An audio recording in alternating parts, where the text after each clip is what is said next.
Hi friends, welcome to Shami's kitchen. എല്ലാവർക്കും സുഖമാണല്ലോ. ഇന്നത്തെ നമ്മുടെ സ്പെഷ്യൽ വളരെ ടേസ്റ്റി ആയിട്ടുള്ള നല്ലൊരു വാഴയ്ക്ക ചുക്ക വറുവലാണ്. നമുക്ക് ചോറിൻ്റെ കൂടെ ഇഷ്ടമുള്ള എന്തിൻ്റെ കൂടെ വേണമെങ്കിലും സൂപ്പറായിട്ട് സൈഡായിട്ട് എടുക്കാൻ പറ്റുന്ന നല്ലൊരു റെസിപ്പിയാണ് കേട്ടോ. അപ്പോൾ ഈ വീഡിയോ ഇഷ്ടമായാൽ ഇതൊന്ന് ലൈക്ക് ചെയ്യാനും കൂടെ തന്നെ സബ്സ്ക്രൈബ് ചെയ്യാനും ആ തൊട്ടടുത്ത് കാണുന്ന ബെല്ലൈക്കൻ്റെ ഓള് മറക്കാതെ കൂടെ ഒന്ന് പ്രസ് ചെയ്തേക്കണേ. എന്നാൽ ശരി, ഇതെങ്ങനെയാണ് തയ്യാറാക്കുന്നത് വേഗം ഒന്ന് കണ്ടു നോക്കാം. നമുക്കിത് തയ്യാറാക്കി എടുക്കാനായിട്ട് ആദ്യം വേണ്ടത് വാഴയ്ക്കയാണ്. അപ്പോൾ ഞാനിപ്പോൾ ഇതുപോലെ പച്ചക്കായ 400 ഗ്രാം അളവിൽ എടുത്തിട്ടുണ്ട്. അത്യാവശ്യം ഒരു വലിയ സൈസ് അളവിൽ 3 കായാണ് ഏറ്റവും എടുത്തിട്ടുള്ളത്. അതായത് നമ്മൾ ബജിയൊക്കെ തയ്യാറാക്കില്ലേ, ബജിക്കായ, അതാണ് നമുക്ക് ഇതിലേക്ക് ആവശ്യമായിട്ടുള്ളത്.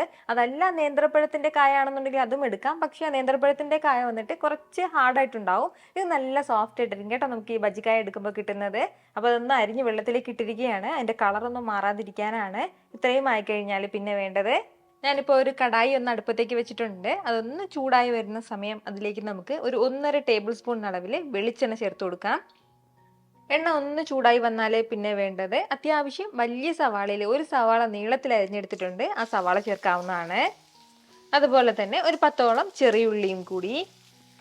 ഇത് രണ്ടും ചേർത്തിട്ട് നല്ല രീതിക്ക് തന്നെ നമുക്കൊന്ന് വഴറ്റി കൊടുക്കാം. ഫ്ലെയിം എല്ലാ സമയത്തും ഒന്ന് മീഡിയത്തിൽ തന്നെ വെച്ചിരിക്കാവുന്നതാണ്. നന്നായിട്ട് നമ്മുടെ ചെറിയുള്ളിയും സവാളയൊക്കെ ഒന്ന് വഴണ്ട് കിട്ടട്ടെ. കളർ മാറണം എന്നുള്ള ആവശ്യമില്ല, നന്നായിട്ടൊന്ന് വഴണ്ട് തുടങ്ങിയാൽ മതിയാവും. മീഡിയം ഫ്ലെയിമിൽ ഒരല്പസമയം ഒന്ന് വഴറ്റി കൊടുത്തപ്പോഴത്തേക്ക് നമ്മുടെ ചെറിയുള്ളിയും സവാളയും എല്ലാം നല്ല രീതിക്ക് തന്നെ ഒന്ന് വഴണ്ട് കിട്ടിയിട്ടുണ്ട്. അപ്പോൾ ഇതുപോലെ ഒന്ന് വഴണ്ട് കഴിഞ്ഞാൽ പിന്നെ ഇനി നമുക്കിതിലേക്ക് ചെറിയൊരു മസാല കൂട്ടൊന്ന് ചേർത്ത് കൊടുക്കാനായിട്ടുണ്ട്. നമ്മുടെ ഈ മസാല കൂട്ട് തയ്യാറാക്കി എടുക്കാനായിട്ട് ഒരു മിക്സിയുടെ ചെറിയ ജാറൊന്ന് എടുത്ത് വെച്ചിട്ടുണ്ട്. അതിലേക്ക് നമുക്ക് ആദ്യം ചേർത്ത് കൊടുക്കേണ്ടത് 1/2 കപ്പ് അളവിൽ ചിരകിയ തേങ്ങയാണ്. നല്ല ഫ്രഷ് ആയിട്ടുള്ള തേങ്ങ വേണം കേട്ടോ എടുക്കാനായിട്ട്. കൂടെ പിന്നെ ഇതിലേക്ക് വേണ്ടത് വെളുത്തുള്ളി അല്ലിയാണ്. അത്യാവശ്യം വലിയ വെളുത്തുള്ളി അല്ലിയിൽ 4 എണ്ണം. ചെറിയ പീസ് അളവിൽ ഇഞ്ചി എടുത്തിട്ടുണ്ട്, അത് ചെറുതായിട്ട് അരിഞ്ഞിട്ട് വേണം ചേർക്കാനായിട്ട്. കൂടെ ഇനി ഇതിലേക്ക് വേണ്ടത് ഒരു 1/4 ടീസ്പൂൺ അളവിൽ ചെറിയ ജീരകം, അതുപോലെ തന്നെ 1/2 ടീസ്പൂൺ അളവിൽ മുഴുവൻ പെരുംജീരകം കൂടി, 1/2 ടീസ്പൂൺ അളവിൽ മുഴുവൻ കുരുമുളകും കൂടി നമുക്ക് ആവശ്യമായിട്ടുണ്ട്, അതും കൂടി ചേർക്കാം. അല്ലാന്നുണ്ടെങ്കിൽ കുരുമുളക് പൊടിയാണെന്നുണ്ടെങ്കിലും ചേർക്കാവുന്നതാണ്. ഇത്രയും ആയി കഴിഞ്ഞാൽ പിന്നെ നമുക്കിതിലേക്ക് വേണ്ടത് മുളക് പൊടിയാണ്. 1 ടീസ്പൂൺ നിറയെ തന്നെ മുളക് പൊടി ചേർക്കുകയാണ്. അത്യാവശ്യം എരിവ് കുറഞ്ഞിട്ടുള്ള മുളക് പൊടിയാണ്. കൂടെ പിന്നെ നമുക്കിതിലേക്ക് വേണ്ടത് 1/2 ടീസ്പൂൺ അളവിൽ മല്ലിപ്പൊടിയും കൂടിയാണ്. ഇനി ഒരു 1/4 ടീസ്പൂൺ അളവിൽ മഞ്ഞൾപ്പൊടിയും കൂടി ചേർക്കുകയാണ്. പിന്നെ നമുക്കിതിലേക്ക് വേണ്ടത് ഒരു വറ്റൽമുളകാണ്. അത്യാവശ്യം എരിവ് കുറഞ്ഞിട്ടുള്ള ഒരു വറ്റൽമുളകാണ് ഇപ്പോൾ ഇതിലേക്ക് ചേർക്കുന്നത്. ഇനി ഒരല്പം കറിവേപ്പിലയും കൂടി ചേർത്ത് കൊടുത്തിട്ട് ചെറിയ രീതിയിൽ മാത്രം ഇതൊന്ന് ക്രഷ് ചെയ്തെടുക്കാം. നല്ലതുപോലെ സ്മൂത്തായിട്ട് അരഞ്ഞു പോകണമെന്നുള്ള ആവശ്യമില്ല, ലൈറ്റായിട്ട് മാത്രം ഒന്ന് ക്രഷ് ചെയ്തെടുത്താൽ മതിയാവും. ഇതുപോലെ ചെറിയ രീതിയിൽ ഞാനൊന്ന് ക്രഷ് ചെയ്തെടുത്തിട്ടുണ്ട്. അപ്പോൾ നമ്മൾ അത്യാവശ്യം വലിയ പീസിലുള്ള ഇഞ്ചിയൊക്കെയാണ് ഇടുന്നതെങ്കിൽ ഇതുപോലെ ഒന്ന് ചെറുതായിട്ട് അരച്ചെടുക്കുമ്പോൾ നല്ലതുപോലെ ഒന്ന് അരഞ്ഞു കിട്ടില്ല. അതിൻ്റെ പേരിലാണ് നല്ല തിന്നായിട്ട് ഞാൻ അരിഞ്ഞ് ചേർത്തിട്ടുള്ളത്. അരച്ചെടുത്ത മസാല കൂട്ട് നമുക്കിതിലേക്കൊന്ന് ചേർക്കാം. ഈ ഒരു രീതിക്ക് നന്നായിട്ട് തന്നെ നമ്മുടെ ഈ മസാലക്കൂട്ട് ഞാനൊന്ന് വറുത്തെടുത്തിട്ടുണ്ട്. നല്ലൊരു ഫ്ലേവറൊക്കെയാണ് കേട്ടോ ഇപ്പോൾ വരുന്നത്. അപ്പോൾ ഇതുപോലെ മസാലയുടെയൊക്കെ ഒരു പച്ച ടേസ്റ്റ് എല്ലാം മാറി തേങ്ങാക്കൊത്തെല്ലാം ചെറുതായിട്ടൊന്ന് റോസ്റ്റായി കഴിയുമ്പോഴത്തേക്കും പിന്നെ ഇനി നമുക്കിതിലേക്ക് വേണ്ടത് നമ്മളത് അരിഞ്ഞ് മാറ്റി വെച്ചിരിക്കുന്ന വാഴക്കായ ഇപ്പോൾ ചേർത്ത് കൊടുക്കാവുന്നതാണ്. കൂടെ തന്നെ ഇതിന് ഇത്രയും ആവശ്യമായിട്ടുള്ള ഉപ്പും കൂടി ഒരു സമയം ചേർക്കാവുന്നതാണ്. ഉപ്പും ചേർത്തിട്ട് കുറഞ്ഞ ഫ്ലെയിമിൽ വെച്ച് ഫ്ലെയിം നന്നായിട്ടൊന്ന് കുറച്ച് വെച്ചിട്ട് നല്ല രീതിക്ക് തന്നെ ഇതൊന്ന് യോജിപ്പിച്ചെടുക്കാം.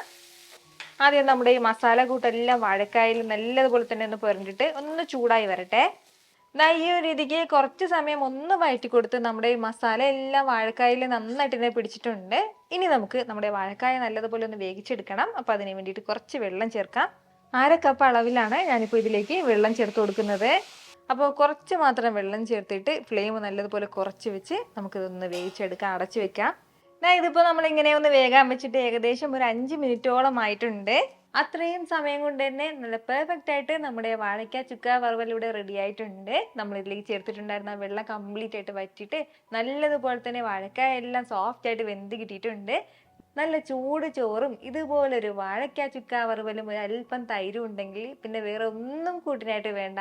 അപ്പോൾ ഉറപ്പായിട്ടും ഇതുപോലൊരു വാഴയ്ക്ക വറുവൽ തയ്യാറാക്കി നോക്കിയിട്ട് നിങ്ങളുടെ ഫീഡ്ബാക്ക് എനിക്കൊന്ന് മറക്കാതെ അറിയിച്ചേക്കണം. കാരണം നിങ്ങളുടെ ഫീഡ്ബാക്ക് കാണുമ്പോഴായിരിക്കും അത് മറ്റുള്ളവർക്കും തയ്യാറാക്കി നോക്കണം എന്നുള്ളൊരു പ്രചോദനം ഉണ്ടാകുന്നത്. എത്ര എളുപ്പത്തിലും രുചികരമായിട്ടാണല്ലേ നമ്മൾ തയ്യാറാക്കി എടുത്തിട്ടുള്ളത്. അപ്പോൾ ഇത് ഇഷ്ടമായാൽ ഇതൊന്ന് ലൈക്ക് ചെയ്യാനും കൂടെ തന്നെ നിങ്ങളുടെ ഫ്രണ്ട്സിനും ഫാമിലിക്കും എല്ലാവർക്കും ഇതൊന്ന് ഷെയർ കൂടി ചെയ്ത് കൊടുത്തേക്കണം. ഇതുപോലുള്ള റെസിപ്പിക്ക് വേണ്ടിയിട്ട് നമ്മുടെ ഷമീസ് കിച്ചൻ ചാനൽ ഫോളോ ചെയ്യാനും സബ്സ്ക്രൈബ് ചെയ്യാനൊന്നും ആരും മറക്കരുത്. വീണ്ടും നല്ലൊരു ഷാറ് വീഡിയോ ആയിട്ട് നാളെ കാണാം. അതുവരേക്കും എല്ലാവരും ഹാപ്പി ആയിട്ടിരിക്കുക, സന്തോഷമായിട്ടിരിക്കുക, എല്ലാവരും സേഫ് ആയിട്ടിരിക്കണം. Take care friends. ടാറ്റാ.